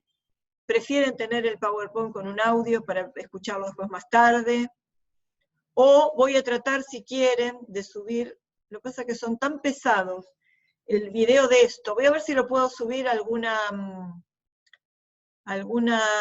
drive o algo para que puedan acceder, no sé. Salvo alguien que lo grabó, los otros no lo grabaron. Díganme ustedes las expectativas que tienen con esto y cómo les resultó. Profe, yo la verdad estoy en las clases y uso un montón el PowerPoint con audio. ¿Usás el PowerPoint con audio? Sí, me sirve cuando estoy haciendo tarea y eso, porque yo laburo y me sirve. Bueno, está bien. A ver, ¿quién más? A mí me resulta, ¿vos sos Candela, la que me dijiste recién? Me resulta tener... No, yo soy Carla. Ah, listo. Ah, sí, Carla Hipólito. Candela, me resulta tener el teórico con audio para poder consultarlo varias veces y detenerme lo que no entienda. Bueno. Lo que pasa es que me parecía como que asistía poca gente a la clase por el hecho de tener el PowerPoint con el audio. Entonces después no sabía si lo leían, si no lo leían, si les servía, si no les servía. Sofía, el PowerPoint con audio está bueno. Bueno, les voy a grabar el audio entonces, y se lo subo con todo. Ah, pero no sé, a ver, sí, se los puedo subir al campus. Es muy pesado, pero bueno, paciencia. Bueno. Profe, ¿se va a saber algo de los parciales? Porque en analítica ya pusieron fecha que es en junio, pero no sé si en esta materia se sabe. No sé si parcial promocional. Hoy comentó Miriam, la titular de la cátedra, Miriam Núñez, comentó que íbamos a tomar algunas decisiones sobre eso de tomar los parcialitos. Porque nosotros los parcialitos tenemos que preparar los ejercicios, otro los revisa, digamos, es toda una historia de preparar los parcialitos. No creo que parciales promocionales por una cuestión administrativa, de que los parciales promocionales son presenciales, eso creo que la otra vez se los comenté. Pero parcialitos para la regularidad, por lo menos, eso sí lo vamos a hacer. Y creo que lo vamos a organizar en esta semana. Así que espérenlo que sí. Genial. Bueno. ¿Listo entonces? Bueno, todos quieren el PPT con audio. Ah, ¿ves? Dani, me gustó la dinámica, y sí, es mejor. Porque que yo me siente acá a decir, ¿tienen alguna duda? Solo no sirve porque nadie contesta nada. O sea que además del audio les sirve tenerlo, les sirve comentarlo. Bueno, lo vamos a comentar en presencial, digamos, virtual. Sobre todo las cosas que siguen, porque las cosas que siguen van a necesitar mucho de comentario y de... que a veces no puede ir todo en el audio es como un resumen. Así que para la próxima traten de reservarse el martes a esta hora para verlo juntos. Sobre todo la parte que viene, que es inferencia, distribución de estadísticos, etcétera, y intervalos de confianza. Así que bueno. Bueno, entonces, ¿está bien? ¿Hasta acá? Nos vemos el martes que viene. Después les subo el PowerPoint. Bueno, chicos. Gracias, profe. De nada, pasen linda semana. Gracias, y profe. el martes que viene nos vemos acá. Chau, chiquitos. Chau, profe, gracias. Gracias. Chau, chau. A ver, finalizó. ¿Finalizó? Finalizar. Ahí está.